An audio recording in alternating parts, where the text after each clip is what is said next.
आज जो टॉपिक हम स्टार्ट करने वाले हैं वो है हमारा स्टेरिक आइसोमेरिज्म। जो हमारा आइसोमेरिज्म होता है उसे हम बेसिकली दो पार्ट्स में डिवाइड करते हैं। कितने पार्ट्स में डिवाइड करते हैं? दो पार्ट्स में। तो अगर हम आइसोमेरिज्म को देखें तो आइसोमेरिज्म दो पार्ट्स में डिवाइड होता है। फर्स्ट पार्ट हमारा कहलाता है स्ट्रक्चरल आइसोमेरिज्म और दूसरा पार्ट हमारा कहलाता है स्टीरियो आइसोमेरिज्म। ठीक है। अब स्ट्रक्चरल आइसोमेरिज्म स्टीरियो आइसोमेरिज्म में जो मेन डिफरेंस है वो क्या है? स्ट्रक्चरल आइसोमेरिज्म में जितने भी हम आइसोमर्स जनरेट करते हैं वहां पे हम बॉन्ड की ब्रेकिंग करते हैं। तो बॉन्ड की ब्रेकिंग से जो आइसोमर्स हमारे जनरेट होते हैं वो हमारे क्या कहलाते हैं? Structural isomers. लेकिन स्टीरियो आइसोमर्स के केस में क्या होता है कि जो एटम्स का जो अरेंजमेंट होता है, arrangement of atoms, arrangement of atoms in space is different। Atoms का जो अरेंजमेंट है स्पेस में वो क्या रहता है? डिफरेंट रहता है। यहाँ पे हम किसी भी बॉन्ड की ब्रेकिंग नहीं करते हैं। ठीक है। तो मेन डेफिनेशन स्ट्रक्चरल आइसोमेरिज्म की क्या होगी? They have same molecular formula, same structure, but the arrangement of atoms in the space is different। So these type of isomers are known as stereoisomers, but in structural isomers there is a formation of one and breaking of one, and the bond formation and bond breaking generates a new structure। तो यहाँ पे structure same रहने वाला है लेकिन जो arrangement of atoms है वो हमारे क्या रहने वाला है? डिफरेंट रहने वाला है। समझ में आ रही है बात?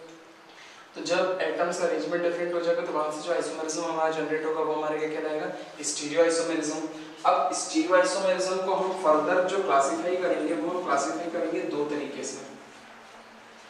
दो तरीके से किस तरीके से क्लासिफाई करने वाले हैं कि एक हमारा कहलाता है कॉन्फ़िगरेशनल आइसोमेरिज्म। क्या कहलाता है? कॉन्फ़िगरेशनल। और दूसरा हमारा कहलाता है कन्फर्मेशनल। कॉन्फ़िगरेशनल और कन्फर्मेशनल में भी डिफरेंस है। कॉन्फ़िगरेशनल के केस में क्या होता है कि जो बॉन्ड रोटेशन है, बॉन्ड रोटेशन है वो भी कब? At room temperature. तो रूम टेम्परेचर पे जो हमारी बॉन्ड की जो रोटेशन है वो हमारी पॉसिबल नहीं है। लेकिन कन्फर्मेशनल के केस में क्या हो जाता है कि हमारी बॉन्ड की रोटेशन पॉसिबल हो जाती है। समझ में आ रही बात? तो कन्फर्मेशनल के केस में क्या होगा? बॉन्ड रोटेट कर जाएगा। मान लो कोई सिंगल बॉन्ड है तो सिंगल बॉन्ड इस तरीके से रोटेट कर सकता है, और जब सिंगल बॉन्ड रोटेट कर सकता है तो वो अलग अलग तरीके के अरेंजमेंट्स जनरेट करेगा। तो वहां से हमारा क्या निकलेगा? Conformational isomers. लेकिन कॉन्फ़िगरेशन के केस में क्या बोला कि मैंने बॉन्ड रोटेशन पॉसिबल नहीं है। जैसे कि मान लो ये अल्कीन है, कोई अल्कीन में क्या होता है? Double bond. अब मैं अगर इसके बॉन्ड को रोटेट करने की कोशिश करूं तो ये बॉन्ड रोटेट नहीं करेंगे। क्यों? क्योंकि एक दूसरे से ट्विस्ट कर जाएंगे, और अगर मैं फर्दर इसे अगर रोटेट करने की कोशिश करूंगा तो बॉन्ड रप्चर कर जाएंगे, मतलब बॉन्ड क्या हो जाएंगे? हमारे ब्रेक हो जाएंगे। तो यहाँ पे हमारा बॉन्ड रोटेशन पॉसिबल नहीं है। तो कॉन्फ़िगरेशनल और कन्फर्मेशनल, आज जो हम बात करने वाले हैं वो हम बात करने वाले हैं कॉन्फ़िगरेशनल आइसोमर्स में। और कॉन्फ़िगरेशनल आइसोमर्स में भी दो कैटेगरीज होती हैं। एक होता है हमारा ज्योमेट्रिकल आइसोमेरिज्म और दूसरा होता है हमारा ऑप्टिकल आइसोमेरिज्म। तो आज हम देखने वाले हैं कि जो ज्योमेट्रिकल आइसोमेरिज्म है वो किस तरीके से रहने वाला है। तो कॉन्फ़िगरेशनल में भी मैंने बोला कि रूम टेम्परेचर पे बॉन्ड रोटेशन हमारी पॉसिबल नहीं होती। अगर बॉन्ड रोटेशन होगी तो फिर बॉन्ड हमारा क्या हो जाएगा? ब्रेक हो जाएगा। तो उसमें भी जो आइसोमर आज हम पढ़ने वाले हैं वो हमारा कौन सा है? Geometrical isomerism. Geometrical isomerism. देखो ज्योमेट्रिकल आइसोमेरिज्म बेसिकली क्या है कि मैंने बोला कि ज्योमेट्रिकल आइसोमेरिज्म में बॉन्ड रोटेशन पॉसिबल नहीं होती है एट रूम टेम्परेचर। और जो ज्योमेट्रिकल आइसोमेरिज्म हम पढ़ते हैं, ज्योमेट्रिकल आइसोमेरिज्म हम पढ़ते हैं अल्कीन्स और साइक्लिक कंपाउंड्स के केस में। ज्योमेट्रिकल आइसोमेरिज्म में जो बॉन्ड रोटेशन है वो पॉसिबल नहीं होती है। Bond rotation is not possible at room temperature. At room temperature. Clear है ये चीज? और जो ज्योमेट्रिकल आइसोमेरिज्म हम पढ़ते हैं वो किसके केस में पढ़ते हैं? Alkenes and cyclic compounds. Alkenes and cyclic compounds. तो बेसिकली ज्योमेट्रिकल आइसोमेरिज्म किस में पढ़ने वाले हैं? अल्कीन्स और साइक्लिक कंपाउंड्स में। तीसरी चीज क्या है कि जो ज्योमेट्रिकल आइसोमेरिज्म की जो नेमिंग है, ज्योमेट्रिकल आइसोमेरिज्म की जो नेमिंग है वो नेमिंग को भी हम तीन पार्ट्स में कैटेगराइज करते हैं। एक हमारा कहलाता है सिस्टम्स। फर्स्ट हमारा क्या कहलाता है? सिस्टम्स। सेकंड हमारा कहलाता है ईजेड नोमेनक्लेचर। सेकेंड हमारा क्या कहलाता है EZ नोमेनक्लेचर, और जो थर्ड होता है वो हमारा कहलाता है NT एंड सिन नोमेनक्लेचर। तो ज्योमेट्रिकल आइसोमर्स जो हम जितने भी ज्योमेट्रिकल आइसोमर्स बनाएंगे या तो हम उन्हें सिस और ट्रांस के फॉर्म में नॉमिनेट कर सकते हैं, यहाँ ये सिस फॉर्म होगी, ये हमारी क्या होगी ट्रांसफॉर्म होगी। अगर हम सिस फॉर्म और ट्रांसफॉर्म वहाँ से नहीं कर पाएंगे तो हम वहाँ पे किसका क्या करेंगे E और Z नोमेनक्लेचर पे जाएंगे। और अगर E और Z नोमेनक्लेचर कुछ टाइप्स हम ऐसे देखेंगे जहाँ पे E और Z या फिर सिस और ट्रांस पॉसिबल नहीं है, वहाँ पे हम किसके थ्रू जाएंगे NT और सिन के थ्रू जाएंगे। ठीक है, तो अब इतनी सारी बातें होगी, अब हम देखते हैं कि स्टार्ट हम करते हैं सिस और ट्रांस से, कि सिस और ट्रांस में हम किस तरीके से रिप्रेजेंटेशन करेंगे, कि अगर हम कोई ज्योमेट्रिकल आइसोमर बना रहे हैं तो वो ज्योमेट्रिकल आइसोमर सिस और ट्रांस में हम कैसे कर सकते हैं। तो देखो जरा, सिस और ट्रांस में जो मेन चीज है वो चीज क्या ध्यान रखनी है, सिस और ट्रांस के केस में जो मेन चीज ये ध्यान रखनी है कि carbon should not contain same group। Carbon पे सेम ग्रुप नहीं होना चाहिए। अगर कार्बन पे सेम ग्रुप हो गया तो फिर वहां पे ज्योमेट्रिकल आइसोमेरिज्म पॉसिबल नहीं है, और ज्योमेट्रिकल आइसोमेरिज्म भी पॉसिबल नहीं है, वहां पे फिर हम सिस और ट्रांसफॉर्म को भी हम रिप्रेजेंट नहीं कर सकते। अब देखो किस तरीके से हम करेंगे। तो हमने क्या किया, यहाँ पे C डबल बॉन्ड C, यहाँ पे हमने क्या बनाया CH3, यहाँ पे क्या बनाया एक हाइड्रोजन, यहाँ पे क्या बनाया CH3, और यहाँ पे हमने क्या बनाया एक हाइड्रोजन। समझ में आ रही बात। अब यहाँ पे ये जो CH3 और ये जो CH3, ये दोनों CH3 एक दूसरे के अपोजिट है, एक CH3 यहाँ पे, दूसरा CH3 यहाँ पे, एक हाइड्रोजन यहाँ पे, दूसरा हाइड्रोजन यहाँ पे, तो ये एक दूसरे के कैसे हैं अपोजिट है। और जब अपोजिट होते हैं तो उसी फॉर्म को हम क्या कहते हैं ट्रांस कहते हैं। इस फॉर्म को हम क्या कहेंगे ट्रांस कहेंगे, क्यों दोनों CH3 एक दूसरे के क्या है अपोजिट है। ठीक है, अगर दोनों CH3 सेम साइड होते हैं, ये CH3 भी यहाँ पे, ये CH3 भी यहाँ पे, ये हाइड्रोजन हमारे यहाँ पे और ये हाइड्रोजन यहाँ पे, अगर दोनों हाइड्रोजन सेम साइड, दोनों CH3 अगर हम सेम साइड कर दें तो सेम साइड के केस में ये हमारा क्या कहलाता है सिस कहलाता है। सेम साइड में हमारा क्या कहलाएगा सिस कहलाएगा, और अपोजिट साइड जब होते हैं जब वो हमारा क्या कहलाता है ट्रांस कहलाता है। ठीक है, अब मैंने ऊपर क्या लिखा था कि जो कार्बन है वो सेम ग्रुप कंटेन नहीं करना चाहिए। अगर सेम ग्रुप हम कंटेन करवा देंगे तो मान लो हमने क्या किया, ये CH3 यहाँ पे, ये CH3 यहाँ पे, यहाँ पे एक हाइड्रोजन, यहाँ पे एक हाइड्रोजन। अब मैं बोलूँ कौन सा सिस कौन सा ट्रांस, तो अब दिक्कत हो जाएगी। दिक्कत क्या हो जाएगी कि इसे सिस बोले या फिर इसे सिस बोले, क्योंकि दोनों ग्रुप देखो कुछ नहीं हो सकता। तो मेन चीज क्या है कि ज्योमेट्रिकल आइसोमर की बात हम तभी कर सकते हैं जब यहाँ पे दोनों ग्रुप्स हमारे क्या होंगे डिफरेंट होंगे। समझ में आ रही बात। अब क्या हो सकता है कि हमने यहाँ पे क्या देखा था कि हमने एक ही कार्बन पे दोनों ग्रुप सेम सेम कर रखे थे CH3H, और यहाँ पे भी क्या करते CH3H, हमने कोई ज्यादा वेरिएशन नहीं किया। अब यहाँ पे वेरिएशन क्या हो सकता है, वेरिएशन यहाँ पे ये हो सकता है कि मान लो यहाँ पे भी ग्रुप डिफरेंट हो जाए, यहाँ पे भी ग्रुप, मतलब ये जो चार ग्रुप यहाँ लगे हुए हैं चारों ग्रुप डिफरेंट हो जाए। चारों ग्रुप कैसे हो जाए डिफरेंट हो जाए। तो अब जब चारों ग्रुप हमारे डिफरेंट हो जाएंगे तो अभी जो हमने सेकंड फॉर्म लिखी थी, हमने क्या लिखी थी EZ नोमेनक्लेचर लिखा था। सेकंड नेमिंग में हमने क्या लिखा था EZ नोमेनक्लेचर। तो वहां पे फिर हम मूव किस पे करेंगे EZ नोमेनक्लेचर पे करेंगे। तो अभी मैं दोबारा से रिपीट कर देता हूँ, जब दोनों CH3 हमारे अपोजिट रहेंगे तब क्या कहलाएगा ट्रांस कहलाएगा, और जब दोनों CH3 हमारे सेम रहेंगे तब वो हमारे क्या कहलाएगा सिस फॉर्म कहलाने वाली है। ठीक है, तो अब हम देखते हैं EZ नोमेनक्लेचर। तो EZ में E और Z का पहले मतलब क्या है, तो अब हम सेकेंड फॉर्म पर मूव करते हैं हमारा E और Z।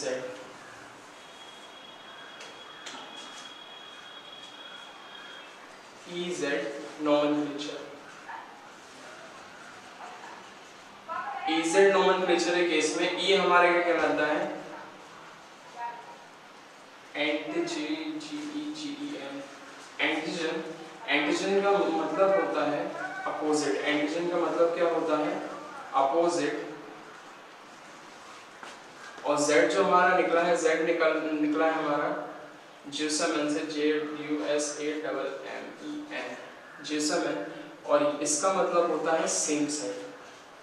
अभी हमने पहले वही पढ़ा था अपोजिट साइड और सेम साइड, यहाँ पे भी हमें क्या पढ़ना है अपोजिट साइड और सेम साइड। तो ध्यान रखना Z हम कब लिखेंगे जब दोनों ही ग्रुप्स हमारे क्या होंगे सेम होंगे। ई हम कब लिखेंगे, जब दोनों ही ग्रुप हमारे क्या होने वाले, अपोजिट होने वाले। अब मैंने क्या बोला था, ई और जेड नोमेनक्लेचर की हमें जरूरत तब पड़ेगी जब हमारे चारों ग्रुप्स डिफरेंट होंगे। चारों ग्रुप्स डिफरेंट किस तरीके से हो सकते हैं, मान लो एक ग्रुप हम कोई ए मानते हैं, ये बी मानते हैं, यहाँ पे सी लगा होगा, यहाँ पे क्या लगा होगा, डी, मतलब ये चारों ग्रुप्स डिफरेंट होगा। अच्छा, चारों ग्रुप्स डिफरेंट होगा तो हम कैसे डिसाइड करेंगे कि कौन सा ग्रुप हमारा हाई प्रायोरिटी, कौन सा ग्रुप हमारा लो प्रायोरिटी। तो ई और जेड नोमेनक्लेचर डिसाइड करने के लिए एक नया रूल दिया गया था जिसे हम सीआईपी रूल कहते हैं। क्या कहते हैं, सीआईपी रूल। तो सीआईपी रूल बेसिकली क्या है, तीन साइंटिस्ट के नाम से मिलकर बना है जिन्होंने ई और जेड नोमेनक्लेचर, आगे हम देखेंगे आरएस नोमेनक्लेचर भी हमारा आएगा जब हम फर्दर स्टीरियो आइसोमेरिज्म आगे बात करेंगे। तो सीआईपी रूल हमारे क्या करेगा, प्रायोरिटी डिसाइड करने में हेल्प करता है कि हम किसे हाई प्रायोरिटी देंगे और किसे हम लो प्रायोरिटी देंगे, क्योंकि जब दोनों ही ग्रुप्स डिफरेंट हैं, तो जब दोनों ही ग्रुप्स डिफरेंट है तो फिर वहाँ पे कुछ ना कुछ रूल्स हमारे लगने वाले हैं। तो हम बात करते हैं सीआईपी पे। तो ये ध्यान रखना, जेड हम किसके लिए कहेंगे, सेम के लिए, और ई हम किसके लिए कहेंगे, अपोजिट के लिए कहेंगे। तो आई थिंक ये बात हमारी क्या हो गई होगी, क्लियर हो गई होगी। अब हम देखते हैं सीआईपी रूल। देखो सीआईपी रूल बेसिकली क्या है कि यहाँ पे समझो जरा, पहले तो मैं फुल फॉर्म ही लिख देता हूँ यहाँ पे। सीआईपी रूल देखो फुल फॉर्म क्या है, कैन इन गोल्ड एंड प्रीलॉग। तीन साइंटिस्ट थे, कैन, इन गोल्ड और प्रीलॉग। उन तीनों ने ही मिलकर इस रूल को बनाया था जिसे हम शॉर्ट में क्या कहते हैं, सीआईपी रूल कहते हैं। तो सीआईपी रूल क्या कहते हैं कि मान लो हमने कोई ग्रुप इस तरीके से बनाया, C डबल बॉन्ड C, इधर लगा था हमारा CH3, इधर हमने क्या लगाया, हाइड्रोजन, इधर लगाया क्लोरीन और इधर हमने क्या लगा दिया, फ्लोरीन। तो सीआईपी रूल क्या कहता है कि एक कार्बन से अगर दो ग्रुप्स अटैच हैं, एक कार्बन से अगर दो ग्रुप्स हमारे क्या हैं, अटैच हैं, तो जिसका एटॉमिक नंबर हाई होगा, समझना इस बात को, जिसका एटॉमिक नंबर हाई होगा वो ग्रुप फर्स्ट प्रायोरिटी में जाएगा और जिसका एटॉमिक नंबर लो होगा वो ग्रुप हमारा सेकंड प्रायोरिटी में जाएगा। तो अगर हम इस कार्बन की बात करते हैं तो इस कार्बन में हाइड्रोजन, हम यहाँ पे क्या लगा है, हाइड्रोजन, यहाँ पे क्या लगा है, कार्बन। तो कार्बन का एटॉमिक नंबर कितना होता है, 6, और हाइड्रोजन का एटॉमिक नंबर कितना होता है, 1। तो हाइड्रोजन हमारा क्या जाएगा, सेकंड प्रायोरिटी में, और ये हमारा क्या जाएगा, फर्स्ट प्रायोरिटी में। क्यों जाएगा, क्योंकि कार्बन का एटॉमिक नंबर ज्यादा होता है, हाइड्रोजन का एटॉमिक नंबर कम होता है। सेम केस फ्लोरीन में होने वाला है, फ्लोरीन का एटॉमिक नंबर कितना होता है, 9, और क्लोरीन का एटॉमिक नंबर कितना होता है, 17। तो क्लोरीन हमारा फर्स्ट प्रायोरिटी और ये हमारा क्या हो जाएगा, second priority. I think clear हो गया होगा। तो फर्स्ट रूल क्या कहता है, atoms directly attached to carbon having high atomic number gives given priority first। तो जिनका एटॉमिक नंबर ज्यादा होगा उन्हें हम प्रायोरिटी पहले देंगे और जिनका एटॉमिक नंबर कम होगा उन्हें हम प्रायोरिटी बाद में देंगे। अब देखो जरा, यहाँ पे हाई प्रायोरिटी वाला यहाँ पे क्या था, CH3 था, यहाँ पे क्या था, क्लोरीन था। तो अब हाई प्रायोरिटी वाले दोनों क्या होंगे, डिफरेंट पोजीशन पे होंगे। तो ये हमारे क्या कहलाएगा, ई फॉर्म कहलाएगी। क्या कहलाएगी, ई फॉर्म कहलाएगी। समझ में आ रही है बात, दोनों क्या हो गए, अपोजिट अपोजिट हो गए। तो ये हमारा क्या कहलाएगा, ई। या फिर अपोजिट के लिए हम क्या भी यूज कर सकते थे, ट्रांस। तो पहले हम क्या लिखेंगे, सीआईपी रूल लगाएंगे। सीआईपी रूल क्या कहता है कि जिसका एटॉमिक नंबर ज्यादा उसे प्रायोरिटी हाई। तो उसके बाद हम देख लेंगे कि ये हमारा ई बन रहा है या फिर जेड बन रहा है। तो वहां से फिर ई और जेड लिखने के बाद फिर हम क्या लिख सकते हैं, ट्रांस ऐसे लिख सकते हैं। तो ई का मतलब क्या था, अपोजिट था। ई का मतलब क्या था, अपोजिट था। तो जब हाई प्रायोरिटी वाले अपोजिट है तो हमने इसे क्या लिखा, ई लिखा। अब देखो सेकंड केस अब हमारा क्या होने वाला है कि अगर एटॉमिक नंबर सेम हो जाता है, ठीक है, तो अब हम किस पे मूव करेंगे। तो मान लो हमने क्या किया, सेकंड केस कुछ हम इस तरीके से बना रहे हैं, हाइड्रोजन, यहाँ पे हमने क्या लगाया, ड्यूटेरियम, यहाँ पे हमने क्या लगाया, ट्रिटियम लगा दिया मान लो, और यहाँ पे हमने क्या लगा दिया, फ्लोरीन लगा दिया। समझ में आ रही बात, चलो यहाँ पे फ्लोरीन ट्रिटियम लगा के क्लोरीन लगा देता हूँ, ठीक है। अब देखो यहाँ पे क्या होगा कि इस कार्बन पे एक क्या लगा हमने, ड्यूटेरियम, एक क्या लगा, हाइड्रोजन। और हाइड्रोजन और ड्यूटेरियम के केस में क्या होता है, देखो जरा, इन दोनों का एटॉमिक नंबर तो सेम हो गया। एटॉमिक नंबर दोनों का क्या हो गया, सेम, क्योंकि दोनों में एक एक इलेक्ट्रॉन होता है, दोनों का एटॉमिक नंबर क्या हो गया, सेम। लेकिन जो चीज डिफरेंट है वो क्या है, इनका एटॉमिक मास। इनका जो मास होता है, एटॉमिक मास क्या होता है, डिफरेंट होता है। तो अब ये बात ध्यान रखना कि अगर क्या हो जाए, दो ग्रुप सेम हो जाए जिनका एटॉमिक नंबर क्या हो जाए, सेम हो जाए, तो अगर एटॉमिक नंबर सेम हो जाता है तो हम फिर मूव किस पे कर जाएंगे, उनके एटॉमिक मास पे। तो जिसका एटॉमिक मास ज्यादा उसकी प्रायोरिटी हाई। अब क्या करेंगे, यहाँ पे क्या लिखेंगे कि अगर एटॉमिक मास हाई है तो प्रायोरिटी उसी को जाएगी। समझ में आ रही बात, जिसका एटॉमिक मास हाई है उसे प्रायोरिटी जाएगी। तो अब हाइड्रोजन और ड्यूटेरियम में से ड्यूटेरियम को फर्स्ट प्रायोरिटी, हाइड्रोजन को क्या सेकंड प्रायोरिटी, यहाँ पे फ्लोरीन को सेकंड प्रायोरिटी, क्लोरीन को क्या होगी फर्स्ट प्रायोरिटी। अब देखो दोनों हाई प्रायोरिटी वाले क्या हो गए, सेम साइड। अब जब दोनों हाई प्रायोरिटी वाले सेम साइड हो गए तो ये हमारी क्या करेंगे, जेड फॉर्म के लिए, या फिर हम इसे क्या ले सकते हैं, सिस भी ले सकते हैं। समझ में आ रही बात। तो अब यहाँ पे क्या हो सकता है कि मान लो हाइड्रोजन के केस में, हाइड्रोजन के केस में हमें कौन कौन से आइसोटोप्स मिलते हैं, ट्रिटियम, ड्यूटेरियम और हाइड्रोजन। तो सबसे ज्यादा प्रायोरिटी किसे जाएगी, ट्रिटियम का, फिर ड्यूटेरियम को, फिर हम किसे देंगे, हाइड्रोजन को देंगे। बात ध्यान रखना कि अगर एटॉमिक नंबर सेम हो जाता है तो फिर हम किसका मूव कर जाएंगे, एटॉमिक मास का। समझ में आ रही बात, क्लियर है ये चीज। तो अब हम देखेंगे थर्ड रूल हमारे पास क्या बनने वाला है। तो थर्ड रूल में क्या होगा, देखो जरा,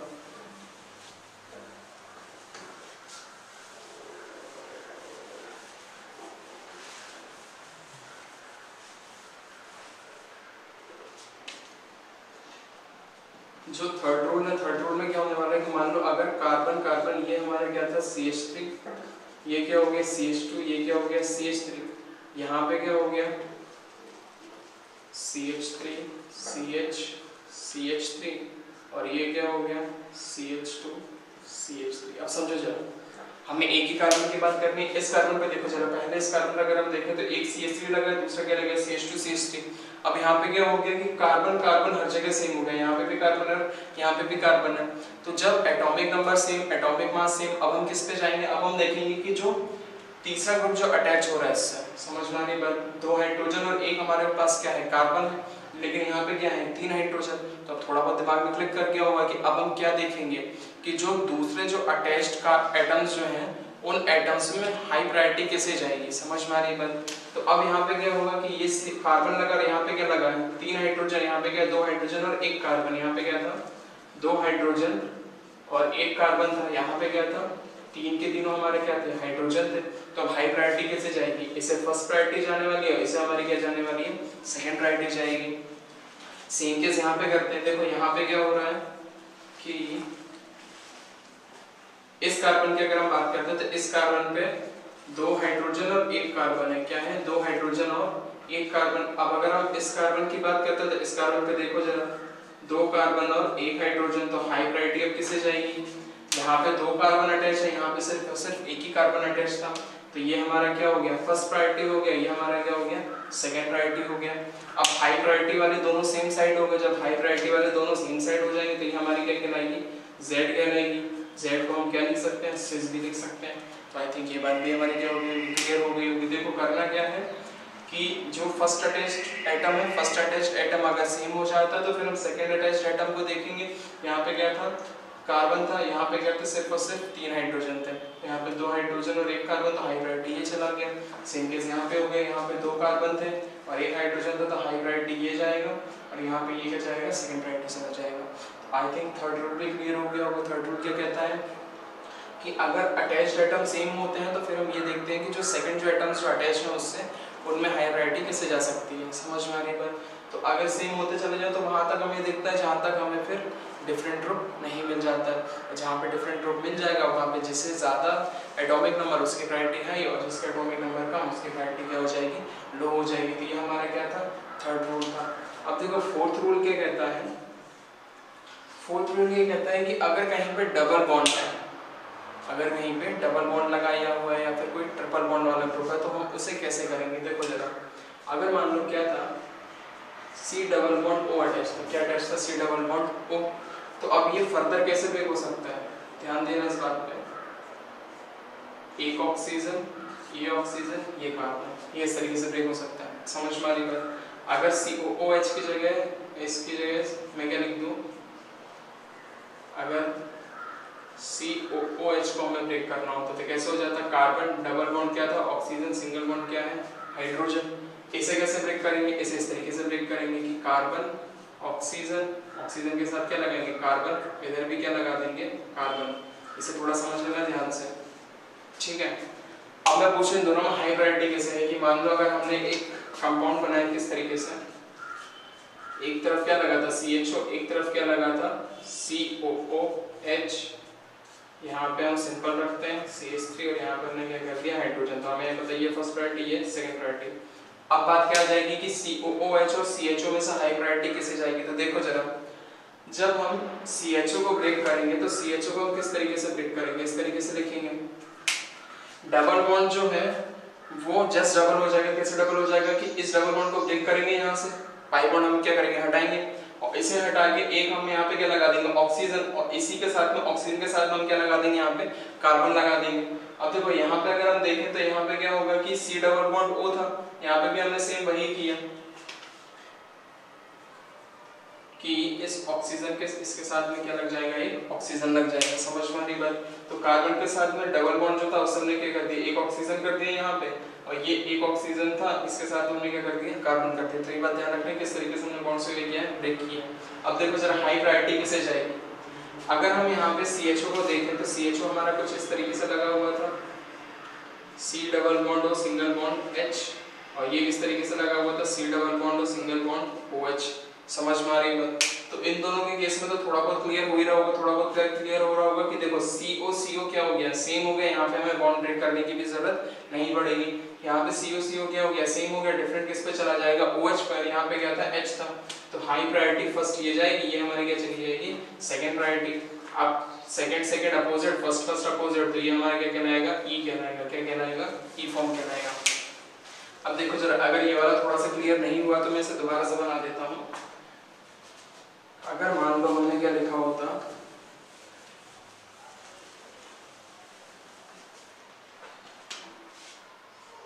C ट्रिपल बॉन्ड N अगर लगा होता, क्या लगा होता C ट्रिपल बॉन्ड N लगा होता, तो हम इसे कैसे ब्रेक करते हैं, कार्बन एक नाइट्रोजन, दूसरा नाइट्रोजन और तीसरा नाइट्रोजन, क्योंकि कार्बन ने नाइट्रोजन के साथ कितने बॉन्ड बनाए थे 3, तो 3 नाइट्रोजन लगा दिए हमने।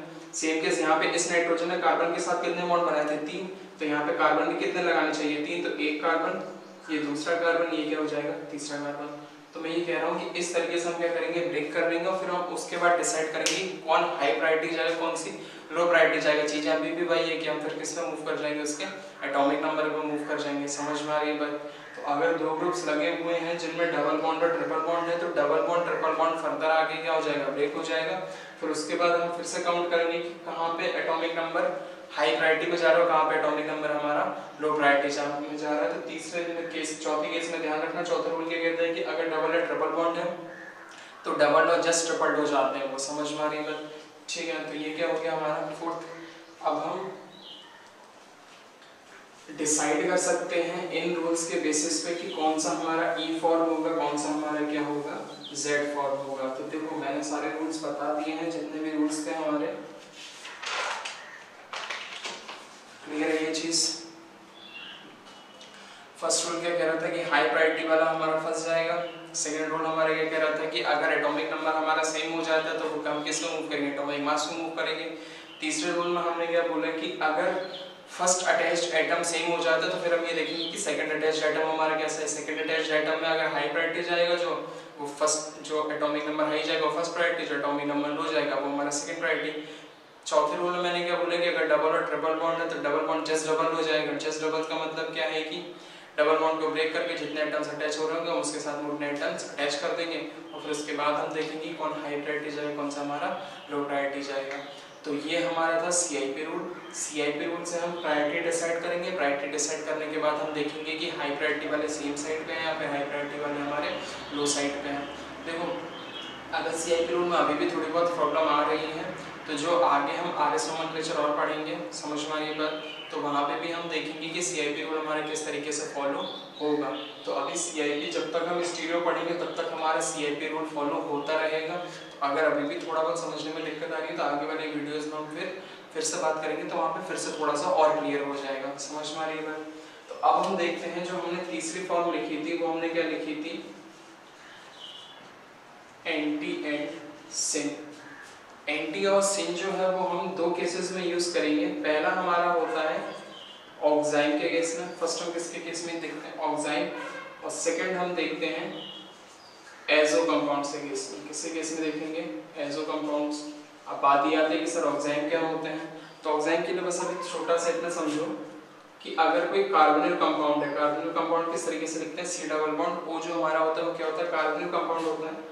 अगर कार्बोनिल कंपाउंड को हम किसी अमाइन से रिएक्ट करें और यहाँ पे हमने कोई भी ग्रुप लगा सकते हैं, Z का मतलब है कोई भी ग्रुप, फ्लोरीन क्लोरीन कोई भी हेलोजन लगा दो या फिर कोई भी अल्काइल ग्रुप लगा दो, कुछ भी लगा दो यहाँ पे, उस बात से हमें मतलब नहीं है।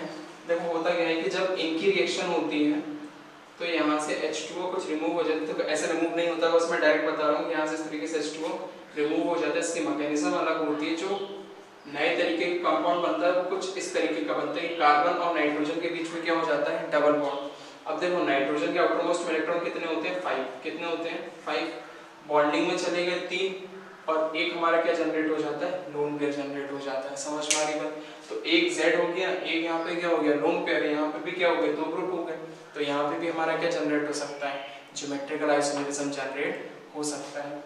अब बात आती है कि सर एजो कंपाउंड क्या होते हैं फिर, तो एजो कंपाउंड में क्या होता है, नाइट्रोजन नाइट्रोजन के बीच में डबल बॉन्ड होता है, यहाँ पे हम कोई भी ग्रुप क्या कर सकते हैं, लगा सकते हैं। समझ में आ रही बात, तो यहाँ पे कोई भी ग्रुप अटैच हो जाएगा तो वो हमारे क्या कहलाते हैं, एजो कंपाउंड कहलाते हैं। अब हम देखते हैं कि ऑक्साइन के केस में जो ज्योमेट्रिकल आइसोमर्स हैं वो किस तरीके से हमारे जनरेट होने वाले हैं। तो देखो जरा, मान लो हमने Z की जगह क्या लगा दिया, OH लगा दिया, Z की जगह क्या लगाया, OH। तो जब Z की जगह OH लगाएंगे तो मान लो हमने यहाँ पे क्या लगा दिया, एक CH3 ग्रुप लगा दिया, यहाँ पे हमने क्या लगा दिया, एक हाइड्रोजन लगा दिया, और नाइट्रोजन की जगह हमने क्या लगा दिया, OH लगा दिया। समझ में आ रही बात, और ये हमारा क्या था, लोन पेयर था। तो अब हम इसका रिप्रेजेंटेशन किस तरीके से करेंगे, तो इसे देखो जरा, देखो ये हो गया कार्बन कार्बन, कार्बन और नाइट्रोजन के बीच का डबल बॉन्ड, ये हमारा क्या हो जाएगा, लोन पेयर, और ये क्या हो जाएगा, OH ग्रुप, ये हो गया हमारा H और ये हो गया हमारा CH3। तो देखो जरा, अगर H और OH हमारे सेम साइड पे है, H और OH हमारे क्या है, सेम साइड पे है, तो ये है क्या हमारा क्या कहलाएगा, सेम कहलाएगा। ये हमारी क्या फॉर्म कहलाएगी, सेम फॉर्म कहलाएगी। अगर कार्बन और नाइट्रोजन के बीच में क्या है, डबल बॉन्ड है। समझ में आ रही बात, अब OH ग्रुप हमारा इस साइड में और H ग्रुप हमारा इस साइड में है, CH3 को हमने इस साइड में रखा है, ये लोन पेयर यहाँ पर है। तो अगर H और OH हमारा अपोजिट साइड में, H और OH हमारा कैसा है, अपोजिट साइड में, तो ये हमारा क्या कहलाता है, एंटी कहलाता है। क्या कहलाता है, एंटी फॉर्म कहलाने वाली है। समझ में आ रही है। तो ऑक्साइन के केस में ये बात ध्यान रखना है कि अगर H और OH अगर सेम साइड पे तो हमारा क्या कहलाएगा, सेम कहलाएगा। अगर H और OH हमारा अपोजिट साइड पे तो ये हमारे क्या कहलाने वाली है, एंटी फॉर्म कहलाएगा। हमारा यहाँ पे क्या जनरेट हो सकता था कि अगर हम यहाँ पे क्या करते हैं CH3, यहाँ पे क्या करते हैं CH2 CH3, नाइट्रोजन यहाँ पे हो गया, ये हमारा क्या हो गया, OH ग्रुप इधर हो गया, ये हमारा क्या हो गया, लोन पेयर। अब हम कैसे डिसाइड करेंगे कौन सा फर्स्ट और कौन सा सेकंड, क्योंकि अभी तो हमने हाइड्रोजन लेकर डिसाइड कर दिया था। अब देखो इसका नाम क्या होता है, मिथाइल, इसका नाम क्या होता है, मिथाइल, और इसका नाम क्या होता है, इथाइल। अब हम अल्फाबेटिकली डिसाइड करेंगे। देखो E पहले आता है या N पहले आता है, E पहले आता है। तो जब E पहले आता है तो अगर E और OH दोनों सेम साइड पे हैं, ये दोनों क्या हैं, सेम साइड में, क्योंकि अब ये फर्स्ट प्रायोरिटी जाएगा, ये क्या जाएगा, सेकंड प्रायोरिटी। तो अगर फर्स्ट प्रायोरिटी हमने कैसे बोला, अल्फाबेटिकली डिसाइड करेंगे। कैसे डिसाइड करेंगे, अल्फाबेटिकली अगर हम डिसाइड करेंगे तो E पहले आता है, M हमारा क्या आता है, बाद में आता है। तो अब इथाइल और OH अगर सेम साइड पे है तो ये हमारा क्या कहलाएगा, सेम कहलाएगा। अब यही अगर दोनों अपोजिट हो जाए तो ये हमारा क्या कहलाता है, एंटी कहलाता है। तो ऑक्साइन के केस में भी ध्यान रखना, OH के थ्रू हम डिसाइड करेंगे कौन सा सीन होगा हमारा, कौन सा हमारा क्या होगा, एंटी होगा।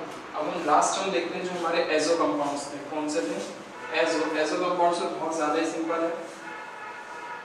एजो कंपाउंड में सिर्फ और सिर्फ लोन पेयर को देखना है। मैंने क्या बोला था, N डबल बॉन्ड N, यहाँ पे हमने मान लो एक फिनाइल ग्रुप लगा दिया, यहाँ पे क्या लगा दिया, CH3 ग्रुप लगा दिया। अब हम कैसे देखेंगे, तो यहाँ पे देखो ये भी लोन पेयर कंटेन कर रहा है, ये भी लोन पेयर कंटेन कर रहा है। तो नाइट्रोजन नाइट्रोजन के बीच में क्या हो गया, डबल बॉन्ड। मान लो इसका लोन पेयर यहाँ था, इसका लोन पेयर कहाँ था, यहाँ पे, इसे केस में CH3 इधर कर दिया, इसके केस में PH इधर। तो अगर लोन पेयर सेम साइड पे है, लोन पेयर अगर सेम साइड पे है तो ये हमारा क्या कहलाएगा, सेम कहलाएगा। समझ में आ रही बात। अब यही अगर लोन पेयर अपोजिट साइड पे हो जाए तो एक लोन पेयर इधर, दूसरा लोन पेयर इधर, यहाँ पे मान लो ये CH3 हो गया, ये क्या हो गया PH। तो जब लोन पेयर हमारे कैसे हो जाएंगे, अपोजिट साइड पे हो जाएंगे, तभी हमारा क्या कहलाएगा, एंटी फॉर्म कहलाएगा। समझ में आ गया? तो ये हो गया हमारा एजो कंपाउंड से केस में। अब जो हमने सेकेंड टाइप लिखा था, देखो ये तो हो गया अल्कीन से केस में जहाँ पे डबल बॉन्ड आ रहा था। अब हम क्या देखेंगे कि जो साइक्लिक कंपाउंड्स हैं उनके केस में किस तरीके से डिसाइड कर सकते हैं। तो साइक्लिक कंपाउंड से बस छोटा सा ही है, मान लो अगर हमने ये एक साइक्लिक प्रोपेन बनाया, तो साइक्लिक प्रोपेन के केस में मान लो ये हाइड्रोजन इधर था, ये हमने क्या लगा दिया क्लोरीन, ये हाइड्रोजन एक, ये हमने क्या लगा दिया क्लोरीन। अब क्लोरीन क्लोरीन सेम साइड में आ गए, तो ये क्या रहेगा Z फॉर्म कहते हो, या फिर हम इसे क्या कहते हैं, सिस कहते हैं। अब यहाँ पे दूसरी चीज क्या रहेगी, मान लो यहाँ पे थोड़ा सा वेरिएशन कर दें, थोड़ा सा वेरिएशन क्या कर देंगे, यहाँ पे हाइड्रोजन फ्लोरीन, यहाँ पे फ्लोरीन, और यहाँ पे हमने क्या कर दिया, ब्रोमीन कर दिया। तो अब फिर से वही CIP रूल लग जाएगा। CIP रूल लग के किस तरीके से, chlorine first priority, hydrogen second priority, bromine first priority, और फिर फ्लोरीन हमारा सेकंड प्रायोरिटी, क्योंकि एटॉमिक नंबर के थ्रू हम जाएंगे। तो अब जब हाई प्रायोरिटी सेम साइड में हो जाएंगे, तो ये Z कहलाएगा, या फिर हमारा क्या कहलाएगा, सिस कहलाएगा। समझ में आ रही है? तो अब यहाँ पे क्या होने वाले हैं कि जो एडजेसेंट जो एटम्स होंगे उन पे जो एटम्स का जो अरेंजमेंट रहेगा, साइक्लिक कंपाउंड से केस में यही है कि उन्हीं के थ्रू डिसाइड करेंगे कि अगर हाई प्रायोरिटी सेम साइड पे आ जाता है तो सिस, हाई प्रायोरिटी अपोजिट साइड पे चले जाते हो तो ट्रांस। क्योंकि यहाँ पे क्यों पॉसिबल है, क्योंकि यहाँ पे सिर्फ और सिर्फ दो बॉन्ड सी कार्बन बनाएगा, क्योंकि दो ऑलरेडी बन चुके हैं, दो इनसे बनाएगा। समझ में आ रही बात? तो साइक्लिक कंपाउंड से केस में भी हम फिर ज्योमेट्रिकल आइसोमरिज्म डिसाइड कर सकते हैं। देखो या तो सीधे सीधे दिख जाएगा जब इस तरीके से रहेगा, अगर नहीं रहता तो फिर क्या लगाएंगे, CIP रूल लगाएंगे। CIP रूल से हम देखेंगे कौन सा हमारा Z बनेगा, कौन सा हमारा